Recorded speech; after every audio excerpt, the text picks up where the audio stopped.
اعوذ باللہ من الشیطان اللعین الرجیم بسم اللہ الرحمن الرحیم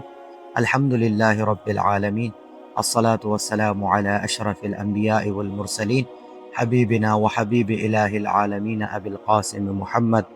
اللہم صلی علی محمد وآل محمد السلام علیک یا سیدنا ومولانا صاحب العصر والزمان اللہم صلی علی محمد وآل محمد اما بعد فقال اللہ تبارک وتعالی فی کتابہ المجید والفرقانہ الحمید بسم اللہ الرحمن الرحیم انا اعطیناک الکوثر فصل لربک وانحر ان شانئک هو الابتر صدق اللہ العلی العظیم۔ ناظرین محترم، چونکہ یہ ایام بی بی فاطمہ زہرا سلام اللہ علیہا کی شہادت سے منسوب ہیں تو ہم نے سوچا کہ ہم ناظرین محترم کو، سامعین کو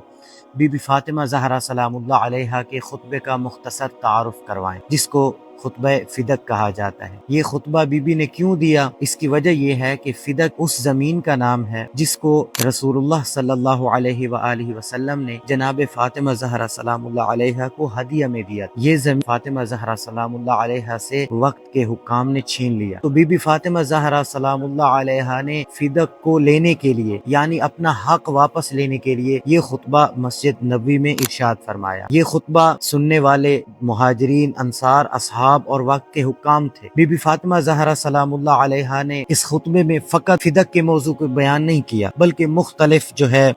بی بی فاطمہ زہرا سلام اللہ علیہا نے مضامین اس خطبے میں ارشاد فرمائے، جس میں توحید، رسالت، قرآن اور اہداف دین کی تشریح کی، حقوق اہل بیت علیہم السلام اور خلافت کے اصل معیار پر روشنی ڈالی بی بی فاطمہ نے، اور فدق کے حق کا شرعی و قانونی انداز میں مطالبہ کیا۔ یہ خطبہ نہ صرف فدق کی ملکیت کا تذکرہ ہے بلکہ اسلامی فکر و عدل کا ایک مثالی نمونہ ہے، اور بی بی فاطمہ زہرا سلام اللہ علیہا کے علم، فہم، قرآن اور شجاعت کا روشن ثبوت سمجھا جاتا ہے خطبے کو۔ یہ خطبہ سنی شیعہ مورخین دونوں نے اپنی کتب میں نقل فرمایا ہے۔ سامعین محترم، تمام امت مسلمہ کو اس خطبے کا مطالعہ کرنا چاہیے۔ بی بی فاطمہ زہرا سلام اللہ علیہا کی سیرت پر عمل پیرا ہونے کی توفیق ہو۔ اللہ تعالیٰ سے دعا کرتے ہیں کہ اللہ تعالیٰ ہمیں اہل بیت علیہم السلام کی سیرت پڑھنے، سمجھنے اور اس پر عمل کی توفیق عطا فرمائے۔ اللہم صلی علی محمد